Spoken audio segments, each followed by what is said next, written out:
몇 주 못 뵌 분들 다시 좀 건강한 모습으로 오셔서 원래 있던 자리를 이렇게 지켜주시는 게 참 귀하다라는 생각이 듭니다.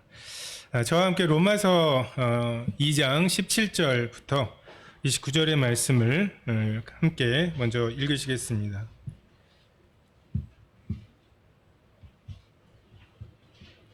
로마서 2장 17절부터 29절까지 말씀을 저와 함께 교독하도록 하겠습니다. 제가 먼저 17절 읽겠습니다. 유대인이라 불리는 내가 율법을 의지하며 하나님을 자랑하며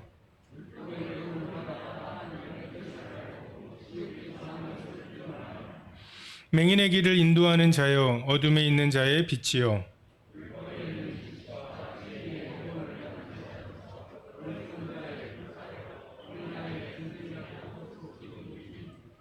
그러면 다른 사람을 가르치는 내가 내 자신은 가르치지 아니하느냐? 도둑질하지 말라 선포하는 내가 도둑질하느냐?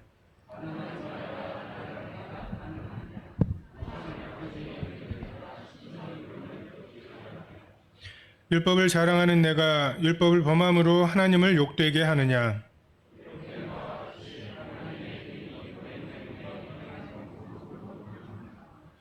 내가 율법을 행하면 할례가 유익하나 만일 율법을 범하면 내 할례는 무할례가 되느니라.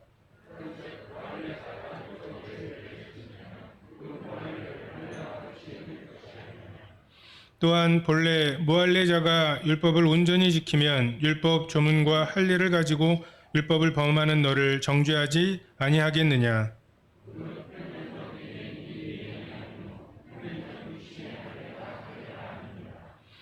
오직 이면적 유대인이 유대인이며 할례는 마음에 할지니 영에 있고 율법 조문에 있지 아니한 것이라. 그 칭찬이 사람에게서가 아니요 다만 하나님에게서니라.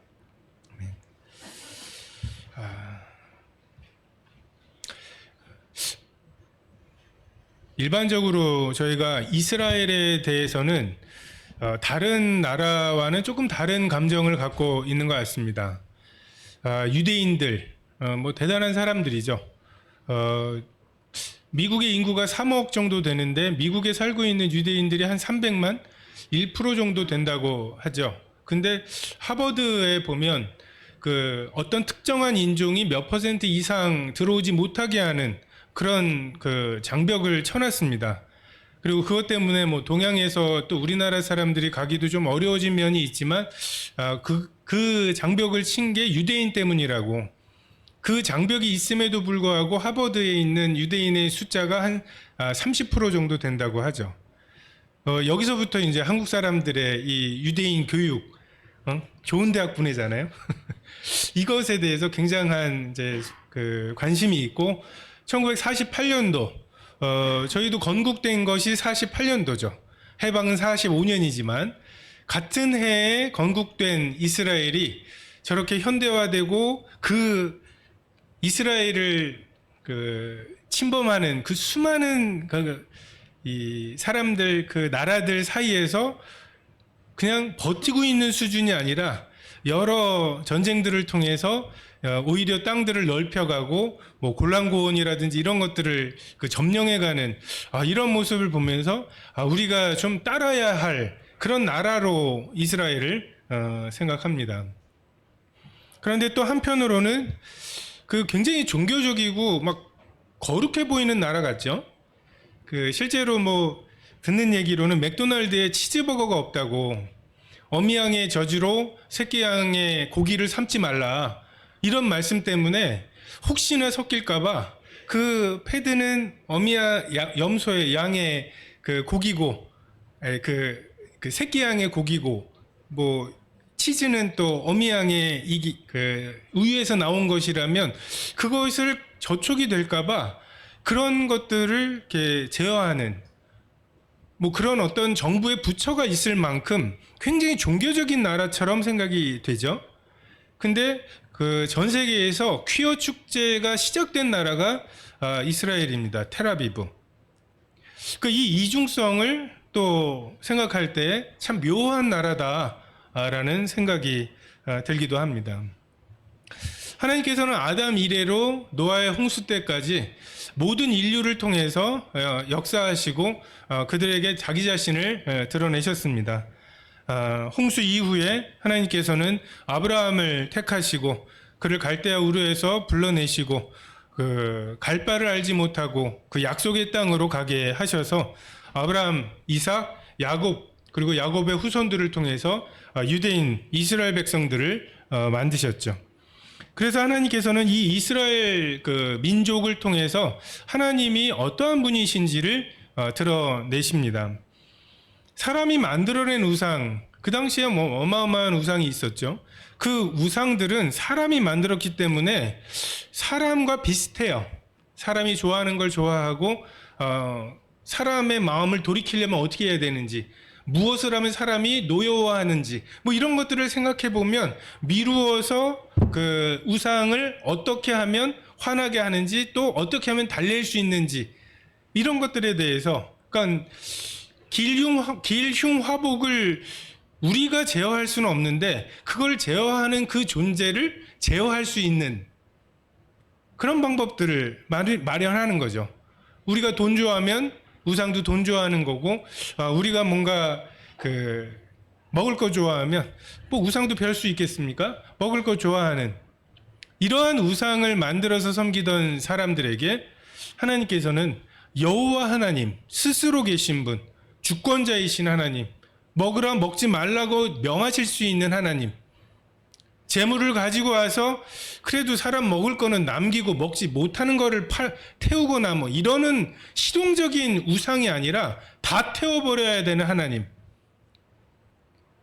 전쟁을 나가서 노예로 삼고 이런 경제적인 이득으로서의 이것이 아니라 다 진멸하라고 하시는 이런 하나님, 이 죄에 대한 어떤 하나님의 진노, 거룩하심, 이러한 것들을 드러내셔야 하는데, 이것을 어떤 설명서처럼 하나님은 이런 분이야 이렇게 해서 전달하시는 것이 아니라, 하나님은 아브라함의 하나님, 이삭의 하나님, 야곱의 하나님, 이스라엘 백성을 인도하시는 하나님, 그들을 징계하시는 하나님, 참으시는 하나님, 뜻을 돌이키시는 하나님, 이런 인격적인 방법으로 하나님의 어떠한 분이신지를 드러내시죠. 그리고 그 일을 위해서 유대인들을 택하셨고 유대인들에게 특별히 율법을 주셨습니다. 우상들은 인간들과 이러한 관계를 맺지 않죠. 그리스 로마 신화를 보면 정말 그리스의 로마에 있는 그 신들이 인간을 대하는 태도나 인간 세계를 다스리는 이러한 것을 볼 때 여호와 하나님과는 전혀 다른 그러한 모습들이 있죠. 우리가 상상한, 우리가 만들어낸 신과는 전혀 다른 하나님의 모습을 하나님께서는 이스라엘 백성 아브라함을 통해, 이삭을 통해, 야곱을 통해, 사실 이삭은 뭐 했나 싶죠.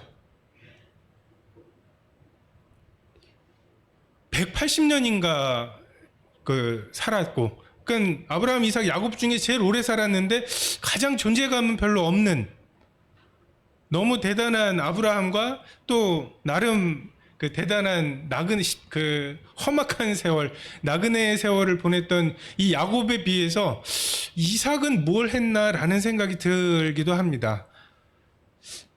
히브리서에 보면 이삭이 믿음으로 야곱에게 축복했다고 말하는데, 정말 그게 믿음으로 한 축복이 맞나 싶은 그의 일화들을 보면, 근데 하나님께서는 나는 아브라함의 하나님, 야곱의 하나님이기도 하지만 이삭의 하나님이라고 이야기하시죠. 아브라함은 애굽으로 내려갈 때 막지 않으셨죠. 근데 이삭은 내려가지 말라고 말씀하시죠.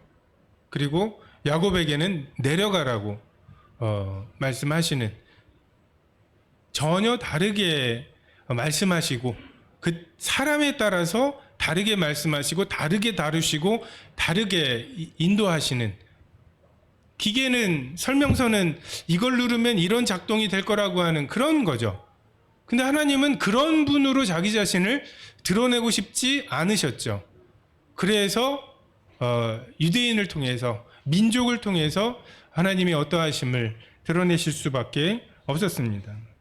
그리고 율법을 통해 하나님의 법을 드러내시죠. 하나님의 거룩하심이 무엇인지, 너희가 이걸 따먹으면 반드시 죽는다고 하신 그 반드시 죽는다는 게 무엇인지를 이 율법을 통해서 보여주셨습니다. 모든 사람이 죄를 범하였기에 하나님의 영광에 이르지 못했는데, 문제는 다 죄인이라서 다 영광에 이르지 못해서 그 이르지 못한 영광이 무엇인지도 모르는 이런 우리의 모순이 있죠. 안경 쓰시는 분들은 안경 찾을 때 되게 난감하시죠. 안경이 없어서 불편한데 그 안경을 찾으려면 안경이 필요한,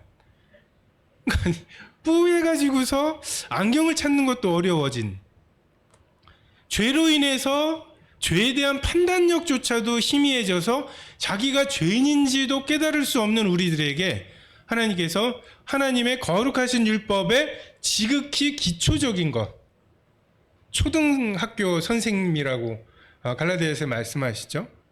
정말 하나님의 원래 주셨어야 되는 계명은 여자를 보고 음욕을 품지 말아라, 간음한 거라고, 이게 원래 주셨어야 되는 고등 그 계명이죠. 원래 하나님의 계명이죠. 근데 이것을 주었다가는, 아니 뭐 이렇게 그 제사 드리러 오다가 오는 길에 또 누구 만나면 또 음욕이 일어나고, 내가 무슨 죄를 졌지라고 하는 걸 생각하다 보면 또다시 탐심이 일어나는, 이러한 우리들의 연약함을 하나님이 아시고 하나님의 지극히 기초적인 이것을 율법을 통해서 이스라엘 백성들에게 주시고, 그것을 지키는지 지키지 아니하는지를 통해서 복과 화를 번갈아 주시고 벌을 주셔서 팔려가게도 하시고 계속해서 다루어 가셨죠.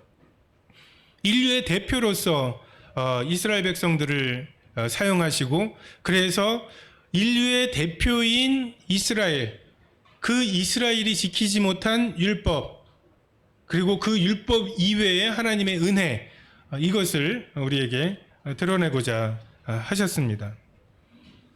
이스라엘을 통해서 하나님께서는 이방인들에게 하나님의 어떠하심을 드러내시죠.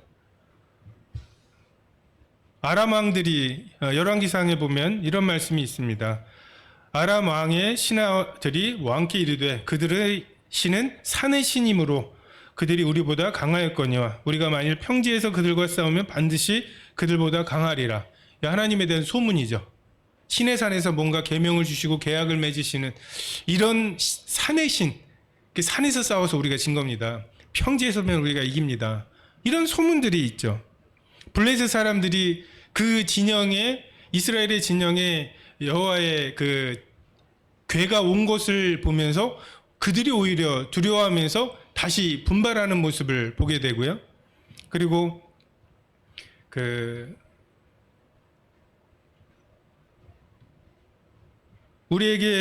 그들에게 우리에게 화로다. 누가 우리를 이 능한 신들의 손에서 건지리요. 그들은 광야에서 여러 가지 재앙으로 애굽인들을 친 신들이로다. 기브온 사람들이, 또 라합이, 그리고 동방의 박사들, 이런 사람들이 그 이스라엘 백성들을 통해서 하나님 이런 분이시지, 조각조각이긴 하죠. 이스라엘 백성, 블레셋 사람들이 그 여호와의 궤를 되돌려주기 위해서 속건제를 드려야 된다라고 얘기하잖아요. 그런 것들을 소문내기를 원하셨어요. 자리도 딱 보면 아프리카와 아시아와 유럽을 연결하는, 그리고 그 당시에 이 비옥한 초승달 지역이라고 해서 푸르른 지역이, 인공위성으로 보면 아직도 푸르른 지역이 그 지역밖에 없습니다. 무언가 유통을 하거나 할 때 아라비아 사막을 건널 수는 없었고 거기를 지날 수밖에 없도록 딱 그 자리에 두셨어요. 그리고 그것을 통해서 야, 지금 떠나면 걔네 6월절이야. 그러고 나서 7일인가를 아무 일도 안 해. 지금 가면 고생이야. 6월절이 뭔데? 그 애굽에서 무교절은 뭐야? 아유, 그 맛없는 빵 먹는 때야 하면서 왜 그 빵을 먹는지, 왜 무교절을 지내는지, 이 절기들의 의미가 무엇인지, 하나님이 무슨 일을 하셨는지, 왜 걔네들은 7일마다 하루씩 쉬는 거야? 라고 하는, 하나님이 사람을 만드시고 그들을 다루시는 방법에 대해서 이웃에 있는 나라들, 하나님을 믿지 않는 나라들이 어쩔 수 없이 생각하고 계산할 수밖에 없게, 이 이스라엘의 달력을 하나씩은 다 갖고 있어야만 하도록 하나님이 딱 그 자리에 두셨죠. 근데 그들이 그 유대인에게 하나님이 주셨던 그런 역할들, 보면은 하나님의 뜻을 알고 지극히 선한 것을 분간하고 맹인의 길을 인도하고 어둠에 있는 자에 비치고 율법에 있는 지식과 진리의 모본을 가진 자고 어리석은 자의 교사요 어린아이의 선생, 이것이 정확합니다. 하나님께서 유대인을 이렇게 사용하시려고 그 자리에, 그리고 그 율법을 주셔서 그들을 다루어 오셨습니다. 근데 율법을 지키려고 하다 보면 우리 스스로 발견하게 되는 모순이 있죠. 22절에 보면, 그러면 다른 사람을 가르치는 내가 내 자신은 가르치지 아니하느냐? 도둑질하지 말라 선포하는 내가 도둑질하느냐? 간음하지 말라 말하는 내가 간음하느냐? 우상을 가증히 여기는 내가 신전 물건을 도둑질하느냐? 율법을 깨닫고 그것으로 가르치고 어린아이들을 가르치고 다 모르는 사람들에게 가르치다 보면 그렇게 살지 못하는 나 자신을 필연적으로 발견하게 됩니다. 율법은 거울과 같아서 나의 더러움을 비춰줄 뿐 그 더러움을 씻어줄 수는 없는 이런 율법의 한계를 경험하게 되죠. 처음에는 이게 왜 안 되지? 하면서 교만한 마음으로 자기의 의지나 자기의 어떤 결심, 이런 것들을 통해서 율법을 지켜보려고 애를 쓰죠. 감정을 일으켜보기도 하고요. 하지만 그러면 그럴수록 죄가 더 왕성하게 살아나는, 정말 이 계명이 오면 그 선한 것으로 말미암아 그 계명이 나를 속이고 너 선하잖아, 너 이 정도는 네가 할 수 있잖아 라고 하면서 내 힘으로 하나님을 기쁘시게 하려고 애를 쓰게 만들고, 그러면 그럴수록 계명은 살고 나는 죽게 되는, 내게 율법을 지킬 힘이 없다는 것을 깨닫게 되죠. 갈라디아서 2장 19절에 나오는 대로 율법으로 말미암아 율법에 대하여 죽게 만드는 이러한 역사를 하게 됩니다. 그러한 역사를 경험할 때 우리가 반응해야 될 것은 당연히 네, 그렇습니다. 제가 죄인입니다. 제가 이 율법이 기준이라면 제가 율법에 대해서 죄인입니다. 내가 다른 사람을 가르치면서도 내가 그것을 온전히 지키지 못하고 있음을 드러내야 되죠. 그렇지 않으면 맹인이 맹인을 인도하게 됩니다. 지키는 척하면서 가르치면 저렇게 하면 되는 줄을 알게 돼버리죠. 그래서 율법이 임할 때 나오는 증상이 죄에 대한 깨달음과 그로 인한 애통함이 생기거나 아니면 외식이 생깁니다. 지키는 척, 나는 그것을 완벽하게 괜찮은 척. 이것은 굉장히 위험한, 율법을 받은 자들의 굉장히 위험한 결과입니다. 예수님께서 이 땅에 오셔서 바리새인과 제사장들에게 너도 피고속으로 내려가라, 너도 죄인이지 않냐, 이 말씀이 그들을 굉장히 분노하게 만들었어요. 그 외식하던 사람들, 그것으로 자기를 치장하고 있던 사람들은 그것을 받지를 못합니다. 죄와 연합되어 있는 우리, 그것을 율법을 통해서 죄와 나를 분리하시려고 하시죠. 선을 행하기 원하는 나와 그 죄가 내 속에 같이 있는 것을 알게 하시고, 그래서 그것을 통해서 이 죄와 연합되어 있는 나를 죽이시고 그리스도와 연합된 나를 살리시는 것이 하나님의 방법이고, 그래서 율법을 우리에게 주셨습니다. 23절에 보면 율법을 자랑하는 내가 율법을 범함으로 하나님을 욕되게 하느냐, 기록된 바와 같이 하나님의 이름이 너희 때문에 이방인 중에 모독을 받는도다. 내가 율법을 행하면 할례가 유익하나 만일 율법을 범하면 내 할례는 무할례가 되느니라. 하나님의 역사는 하나님의 어떠하심, 그분의 이름이죠. 여호와, 난 스스로 있는 자다. 여호와 이레, 하나님의 산에서 하나님이 스스로 준비하시는다. 이것이 하나님이 이스라엘 백성과 함께 하시면서 하나님의 어떠하심을 드러내시는, 자, 이게 내 이름이야.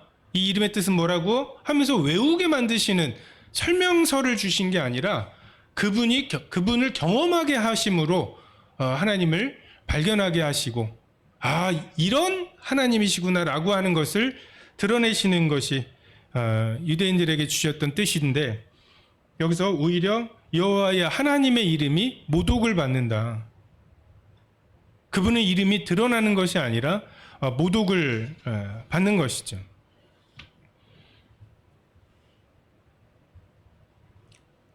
그들의 이중적인 삶, 율법을 가르치지만 그렇게 살지 아니하는 것, 그러면서 자백하지도 않는 것으로 인해서 하나님의 이름이 모독을 받습니다.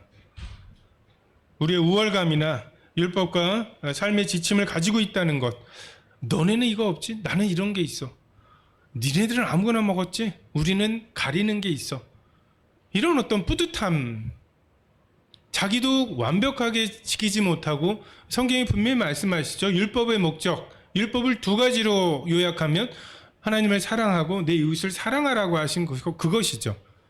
근데 율법을 지키느라 하나님을 모독하고 내 이웃을 정죄하는 이러한 상태에 있으면서도 굉장히 하나님을 잘 섬기고 있다고 착각하는 이러한 우리들의 모순, 이것이 하나님을 모독합니다.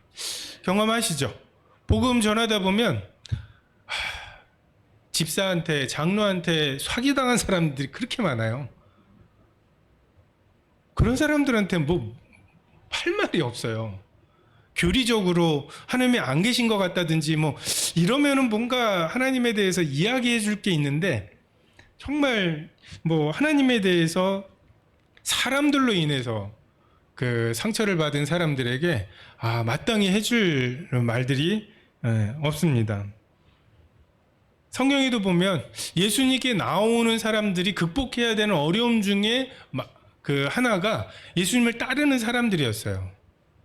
두 맹인이 구걸을 하다가 사람들이 웅성거려요. 왜 그러냐고. 나사렛 예수가 오셨다고.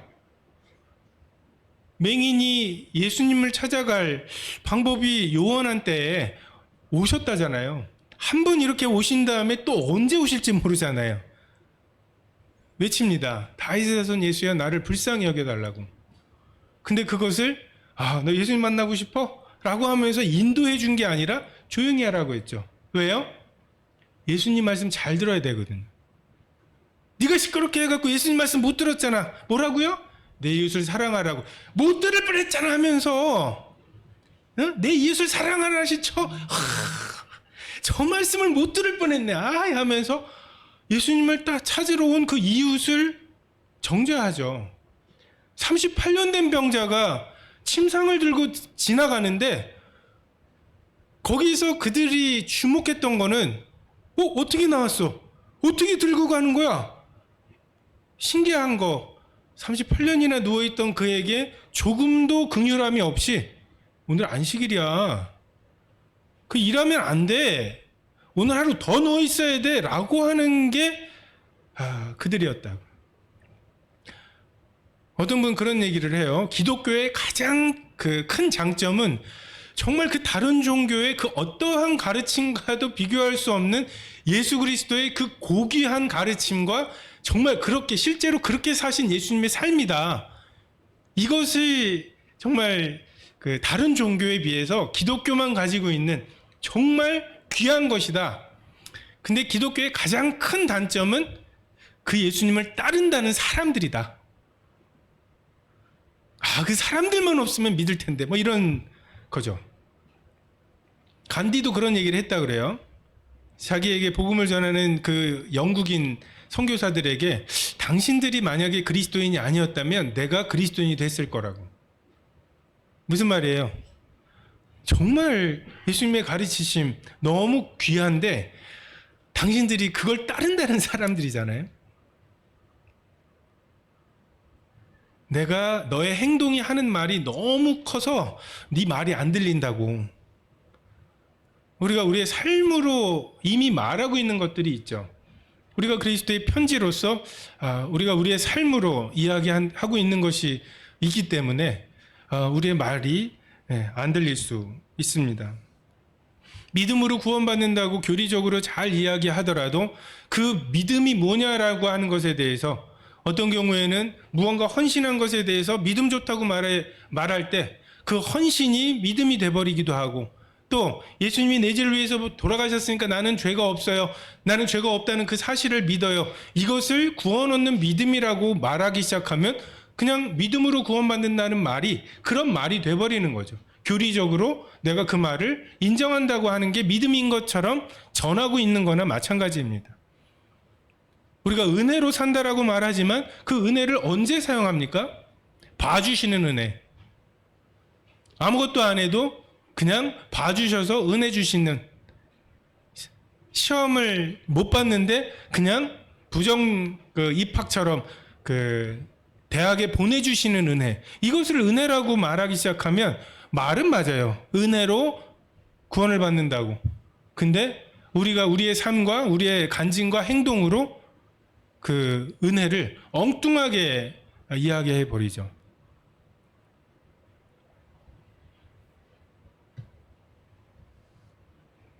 제자 훈련을 받는다고 하는데 딱 떠오르는 게 뭐예요? 제자 훈련하면 수레바퀴의 삶, 성장하는 이런 느낌, 한 단계, 두 단계 이런 것들. 근데 성경은 너희가 서로 사랑하면 제자인 줄 알리라고.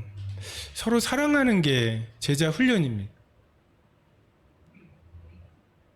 제자로 살아야 되지 않겠습니까? 막 말을 하더라도 우리가 우리의 삶에서 무엇을 제자로 보느냐, 우리가 이미 말하고 있고, 혹시 우리가 가르치는 것 말고 우리가 행하는 것, 이것으로 하나님의 이름이 드러나는지, 여호와 이레의 하나님이 드러나는지, 아니면 그 이름이 모독을 받고 있는지 우리가 우리 자신도 돌아볼 필요가 있습니다. 세리를 정죄하는 바리새인, 근데 그 바리새인을 정죄하는 우리가 될 수 있습니다. 우리는 재판석에 있을지도 몰라요. 우리가 그것을 항상 주의해야 합니다. 우리도 피고의 자리에서 주님의 은혜를 구하는 자리, 그 자리를 지킬 필요가 있습니다. 그런즉 26절입니다. 무할례자가 율법의 규례를 지키면 그 무할례가 할례와 같이 여길 것이 아니냐. 또한 본래 무할례자가 율법을 온전히 지키면 율법 조문과 할례를 가지고 율법을 범하는 너를 정죄하지 아니하겠느냐. 무릇 표면적 유대인이 아니요 표면적 육신의 할례가 할례가 아니니라. 오직 이면적 유대인이 유대인이며 할례는 마음에 할지니 영에 있고 율법 조문에 있지 아니한 것이라. 많은 문제들에 대한 뾰족한 해결책들이 있어요. 성도님들을 보면 많이 조언들을 해주십니다. 요 문제가 있는 게 안 보입니까? 이런 문제는 이렇게 해결하면 될 텐데 이제 왜 안 하시냐는, 이제 그런 한편으로는 또 불평이고 한편으로는 제안을 하시죠. 성도 집회 준비하면서 이 성도 집회 또 다 오실까? 무슨 핑계로 또 안 올까? 이 다 오게 하는 방법이 뭘까? 떠오르는 10가지의 뾰족한 수가 있어요. 이렇게 하면 안 오고는 못 빼기겠다 할 만한 뾰족한 수들이 있습니다. 없는 게 아니에요. 늦는 성도들, 상습적으로 늦는 성도들, 이걸 어떻게 해결을 할까? 예배 시간에 그냥 한 번도 참여 안 한 형제님들 이거 어떻게 해가지고서 좀 참여를 하게 할까? 떠오른다니까요. 이 질문을 받는 순간 3-4가지의 뾰족한 수들이 있어요. 푹 찌르면 깊이 들어갈 만한, 단번에 영원히 해결할 수 있을 것만 같은 그런 해결책들이 떠올라요. 근데 농담처럼 장로님들 모이면 그런 얘기 하시죠. 그 하나님이 천지를 창조하신 능력과 예수 그리스도의 보혈의 능력으로도 할 수 없는 거, 성도들 좀 앞에부터 앉으시라고요. 이런 거 있죠. 막 순교와 막 핍박의 시대, 그때는 얼마나 이 우리의 신앙이 날카롭게 긴장이 돼 있을까. 지난주에 이만큼 모였는데 그 다음 주에 왜 누구 없어? 잡혀가셨어요. 뭐 이러면 우리가 얼마나 그 격하게 주님을 사랑하고 격하게 서로를 사랑하게 될까, 이런 로망을 갖고 계시는데 앞에 좀 앉으시라니까요.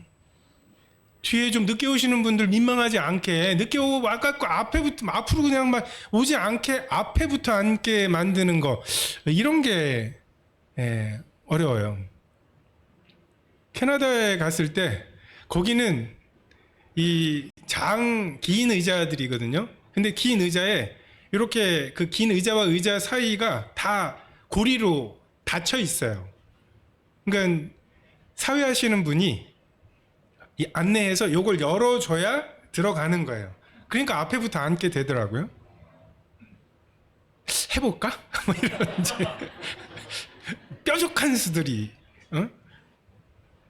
그때 제가 그 교회 다니는 어떤 성도님 집에서 자고 그 교회를 참석을 했는데 늦었어요.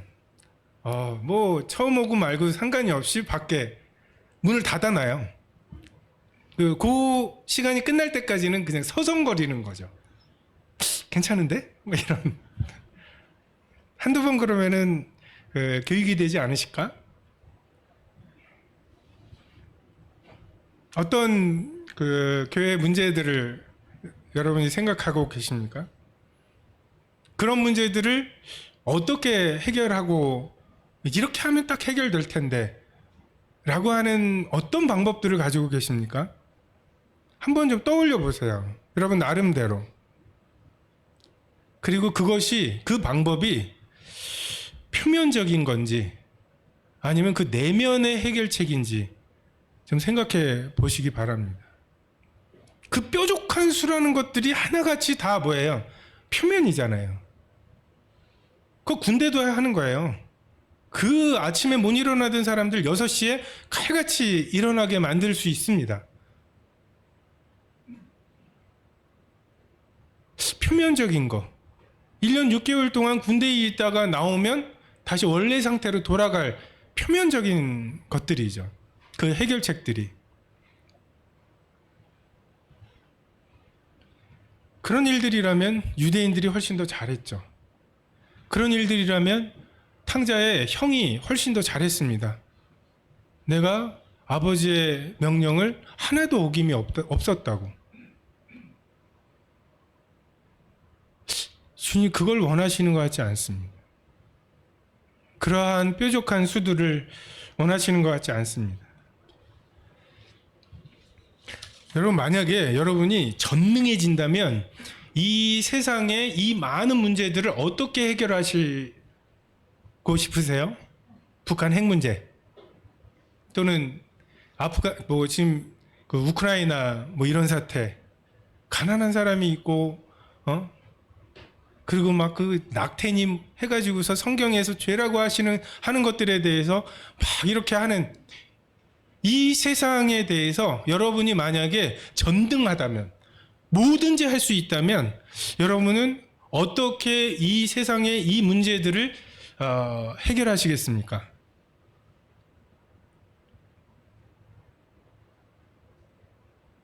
실제로 전능하신 하나님이 해결책으로 예수 그리스도를, 십자가를 주셨죠. 우리에게 하나님이 전능한 권리를, 그래서 정말 하늘과 땅의 모든 권세를 내게 주셨을 때 그 권세로 내가 십자가를 져야 할 생각을 하게 되지 않는다면 우리가 아직 예수님을 믿지 않는 거죠. 그게 가장 효율적인 방법이라고 하는 것을 우리가 믿지 못하는 거죠. 다른 방법, 북핵 문제는 뭐 한 일주일이면 쓸어버리면 될 것 같고 전능하잖아요. 뭐 북한의 핵이 뭐 그렇게 대단하겠어요? 근데 우리에게 십자가를 져야 되겠다. 이게 해결책이어야 하죠. 왜요? 표면이 아니라 그 내면, 우리의 속마음을 바꾸는 것이 방법이기 때문에 그렇습니다. 오병이의 기적으로 사람들을 먹이면 가난함의 문제, 배고픔의 문제 충분히 해결할 수 있죠. 근데 왜 그렇게 안 하실까요? 왜 그런 전쟁 때문에 아무 죄 없다고 말하는 그 어린아이들이 그렇게 고생하고 죽어갈까요? 왜 하나님은 그것에 대해서 눈을 감고 계실까요? 전능하시다며, 전지하시다며, 선하시다며. 왜 우리 정도의 지혜와 우리 정도의 상상력만으로도 가지는 그런 뾰족한 수들을 왜 하나님이 사용하지 않으실까요? 이건 반대로 질문해야 될 것 같아요. 왜 우리는 그것을 뾰족한 수라고 착각을 할까요? 그 표면을 바꾸는, 겉모습을 바꾸는, 그리고 행동을 바꾸는 이것을.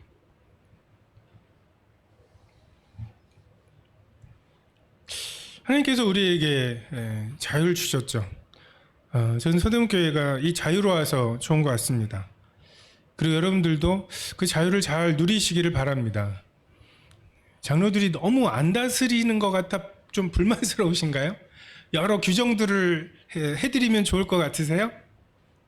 치마 길이부터 시작을 해볼까요? 예배 시간에 왜 그렇게 그냥 밑에 그 예배 시간 다 됐는데 안 올라오세요? 그것에 대해서 좀 어떻게 좀 뾰족한 수들을 한번, 그래서 올라오시는 거, 그게 정말 그 기쁨이 될까요? 예배 시간에 대해서 그냥 나를 기념하라, 이 말씀으로 충분하지 않으신가요? 나를 기념하라는 말씀을 그 속에 내주하시는 성령님의 도우심을 받아서 묵상할 때 예배 시간에 이렇게 해야 되겠다라고 하는 마음이 일어나지 않으시나요? 그게 주의 영이 계신 곳에 있는 자유함이거든요. 아들이 너희를 자유케 하면 너희가 자유하리라. 진리를 알지니 진리가 너희를 자유케 하리라. 사실 우리가 이렇게 브레드런으로 모이는 이유가 자유 때문에 그렇잖아요. 그 목사님 위에 노회 막 교단, 교황까지 올라가는 그 다스림 말고 정말 머리 되시는 예수 그리스도, 그 머리 되신 예수 그리스도를 대신하고 계시는 성령님의 실제적인 다스리심, 그 다스리심의 자유함을 위해서 우리가 이렇게 모이고 있지 않습니까? 하나님께서 우리에게 자유를 주셨습니다. 다시는 종의 멍에를 매지 마세요. 누군가 이래라 저래라 하는 것, 물론 성경에 나와 있는 것을 우리가 가르쳐야 합니다.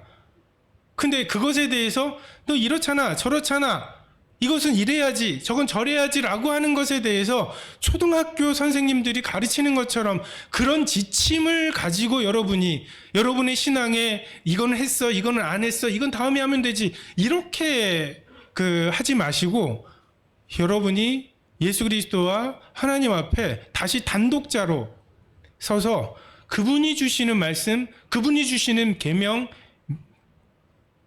그것을 그 자유하게 하시는 그것으로 예배하시고 봉사하시고 사역을 하시기를 바랍니다.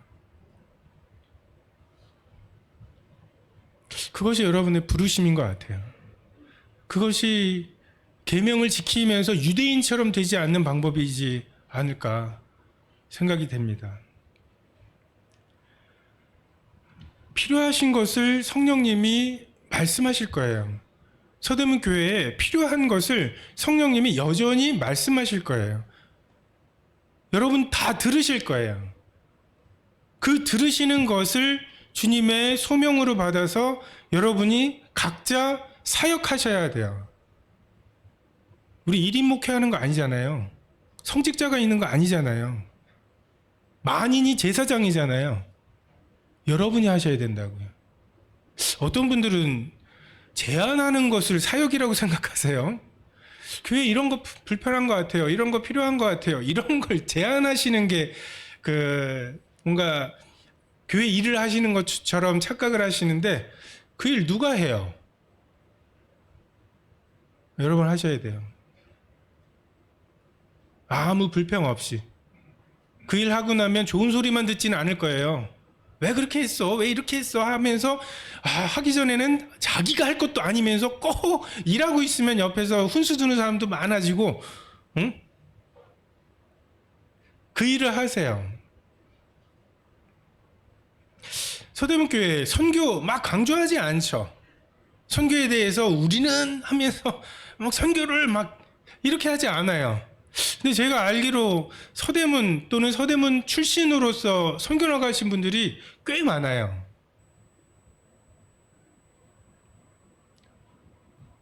시냇가에 심은 나무가 시절을 조차 과실을 맺습니다. 그 말씀에 붙들려 있으면 때로 때에 따라 선교가 필요할 때 선교로, 사역이 필요할 때, 개척이 필요할 때 주님 그렇게 하십니다. 그렇게 준비시키시고요. 지금 장로님들 모임에는 다음 세대를 어떻게 잇느냐 뭐 굉장히 고민을 하셔요. 근데 2000년 동안 이어왔거든요. 물론 우리가 이어온 것이 무슨 고구마 줄기처럼 이 고구마에서 이 고구마로 해서 안수와 안수로 연결되는 것처럼 이렇게 연결되지는 않죠.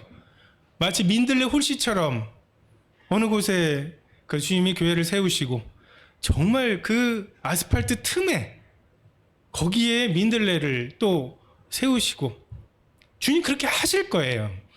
너무 서대문 교회와 미래에 대해서 너무 많이 염려하시지 마시고 교회의 원리대로 진리대로 하시면 그렇게 되죠. 중국에 유학생들이 왔습니다. 그때 어느 장로도 다음 세대는 유학생 사역이야. 이것에 선견지명이 있지 않았어요. 하나둘이 왔어요. 청년들이 그것에 이 사람들을 어떻게 도와야 될까? 얘네들 대학을 보내야 되는데 어떻게 대학을 보내야 되는지 다 한글로 돼 있잖아요. 그거 다 번역해 가면서 좋은 대학들 많이 보냈어요. 그죠? 뭔가 업체를 사려도 될 만큼. 그렇게 해서 하나둘, 그리고 그런 것 때문에 또 그 유학생들이 또 하나둘 데리고 오고, 그래서 규모가 커지고, 그제서야 주님께서 이 부분에 어떤 일을 주시고 열매를 주신다.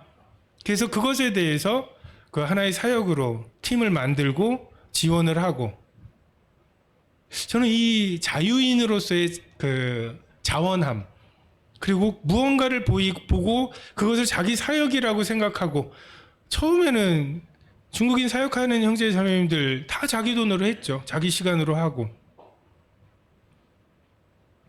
이것이 주님의 방법이라고 생각이 됩니다. 저희 그 학은이 막내가 그거 있죠. 노승철 형제님 그 노구를 이끄시고 했던 그 웨이메이커 막 그걸 계속 틀고 이제 노래까지 따라해요. 그래서 거기 연결되어 있는 학생회에서 막 인터뷰도 하고 그 원매순 모치님 인터뷰, 박정혜 모친 인터뷰. 근데 그런 것들을 이것 좀 해봐 라고 시키지 않고 그런 것들의 필요를 느끼고 하는 것들 참 아름답습니다.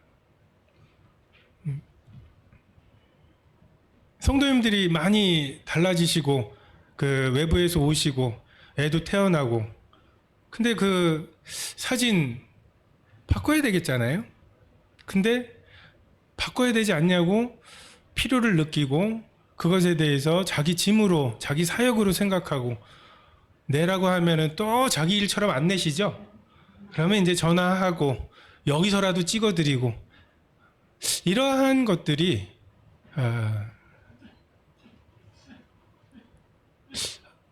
이면적, 정말 그 우리의 내면, 이것을 다루어서 그 일을 맡기시는 하나님의 방법에 더 가깝지 않나 라는 생각을 하게 됩니다. 백종원 씨 아시죠? 뭐 새마을 식당도 하고 굉장히, 그래서 그 분이 작은 식당을 하는 분들 모아다 놓고 그 노하우를 전수를 해요. 그러면서 이제 질문을 받습니다. 근데 어떤 사장님이 종업원들에게 정말 그 주인 의식을 갖게 하는 방법이 뭐냐고 물어봤거든요. 그래서 거기 있는 자영업 하시는 분들 얼굴을 비춰보니까 다들 그래 하면서 끄덕거려요.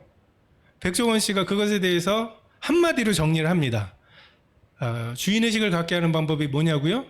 그런 방법은 없습니다. 왜요? 주인이 아니니까. 성도님들에게 교회의 주인의식을 갖게 하는 방법 무엇이겠습니까? 주인이셔야 돼요. 그 방법밖에 없습니다. 한편으로는 시키는 대로 그냥 일사불란하게 다 하는 것을 요구하면서 또 한편으로는 주인처럼 행동하라고 말하는 것은 굉장히 모순된 거예요. 여러분 내면을 하나님께서 다루셔서 할 일 받게 하신 것, 이거는 내 거다, 내 사역이고 내 하나님이다, 욕을 먹어도 내가 이 일을 하겠다. 물론 그것에 대해서 믿음의 덕을 덕의 지식을 지식의 인내를 인내의 절제를 절제의 형제 우애를 형제 우애의 사랑, 하나님이 그 주신 소명을 어떻게 사용해야 되는지에 대한 매뉴얼을 주셨죠. 설명서를. 그것에 맞춰야 하죠. 봤다니까 하면서 고집 부리면 안 된다는 말씀이에요. 들은 사람 얘기도 들어보고 냄새 맡는 사람 얘기도 들어봐야 하겠지만 교회의 일은 하나님께서 그 내면에 다루셔서 그 할례를 받게 하신 것, 여러분 각자에게 주신 소명과 사역, 이것을 위해서 여러분의 일들을 하세요. 그 일이 교회가 아직 그 일이 필요하다고 하는 것을 모르는 그런 상황이면 낙심하지 마시고 여러분의 돈을 시간을 사용하셔서 그 일을 하세요. 하나님이 그 일에 대해서 하나님이 이 교회에 주신 사역이라는 것을 증명하시기까지 여러분이 하십시오. 그리고 하나님이 그것에 대해서 드러내시면 그것을 하나님이 교회의 사역으로 인정되고, 그렇게 주님의 일들이 어떤 사역은 사라지고 어떤 사역은 또 다시 생기고, 이것이 주님의 몸된 교회의 원리라고 생각이 됩니다. 칭찬이 사람에게서가 아니라 하나님에게 이것으로 충분하신 사역들을 여러분이 하시기를 바랍니다. 기도하겠습니다.